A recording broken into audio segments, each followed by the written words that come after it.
Welcome back, comic book fans, to another edition of Comix Crossover. I'm Maureen Mariampillai. And I'm Mike from the Comic Book Syndicate.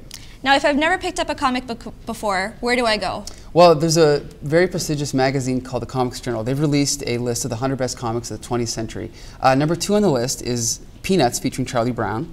Some other notable comics listed here are Little Nemo in Slumberland, Donald Duck by Carl Barks, Fantastic Four by Stan Lee and Jack Kirby, The Amazing Spider-Man by Stan Lee and Steve Ditko, Calvin and Hobbes by Bill Watterson, and The Watchmen by Alan Moore and Dave Gibbons. You will note, though, there's no mention of Superman, Batman, or X-Men anywhere on the list. So why didn't the superheroes make the cut?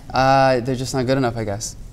So did you have any recommended comic books of the week? Yes, there's a comic called FF by Matt Fraction and Mike Allred. This is a replacement team for the Fantastic Four. They've been lost in another dimension, so these guys are taking over while they're gone. It consists of Ant-Man, Medusa, Crystal, and the all-new character Miss Thing. FF is a throwback to the classic 1960s comics by Stan Lee and Jack Kirby. So if you're interested in retro comics or comics for all ages, this is a perfect comic for you. All right, and G.I. Joe, the sequel, is the latest comic book to hit the screen. What are your thoughts on that? Well, the first G.I. Joe movie from a few years ago was critically panned. This one was a lot better, a lot closer to its comic book roots.